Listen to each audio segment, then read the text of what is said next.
అందరికీ praise the lord. మార్చి 12వ తారీఖు national working moms day సందర్భంగా ఈరోజు దేవుడు మనతో ఏమి మాట్లాడాలని ఇష్టపడుతున్నాడో చూద్దాము. దీనిని బట్టి మనం చూస్తే తల్లులైన వారు రెండు రకాలుగా ఉంటారు. ఒకరు ఉద్యోగ బాధ్యతలు గలవారు, రెండు ఇంటి బాధ్యతలను చూసుకుంటూ ఉండేవారు.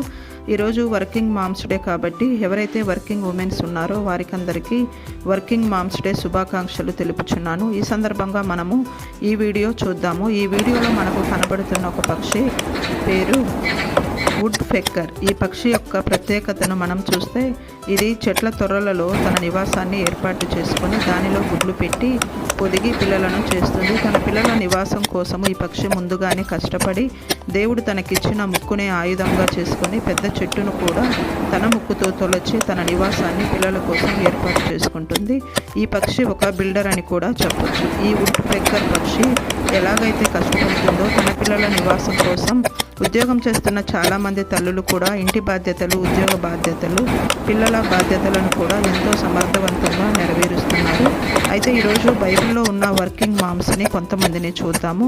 వారి పిల్లల కొరకు వారు ఏం చేశారో కూడా చూద్దాము. మొదటిది నిర్గమకాండము 2వ అధ్యాయం 2వ వచనంలో మోషే తల్లి ఒక వర్కింగ్ మామ్.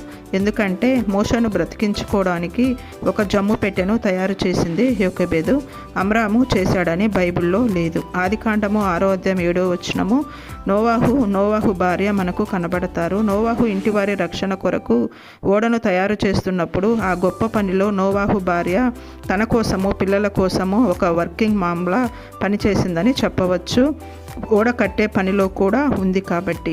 మూడవది మొదటి సమూయేలు గ్రంథము 2వ అధ్యాయం 19వ వచనము వాని తల్లి వానికి చిన్న అంగి ఒకటి కుట్టి ఏటేటా బలి అర్పించుటకు తన పెనిమిటితో కూడా వచ్చినప్పుడు దాన్ని తెచ్చి వానికి ఇచ్చుచూ వచ్చెను.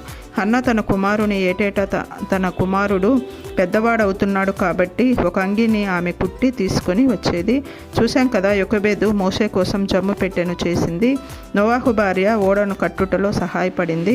హన్న తన కుమారునికి ఏటేటా అంగిని కుట్టి తీసుకొని వచ్చింది. ఈరోజు మనం ఆలోచించుకుందాము, మన బిడ్డల విషయంలో వారి రక్షణ కొరకు, వారి క్షేమం కొరకు మనము ఎంతవరకు ఒక వర్కింగ్ మామ్ లాగా పనిచేస్తున్నాము, కనీసము వారి కొరకు ప్రార్థన చేస్తున్నామా ఆలోచించుకుందాము. Praise the lord.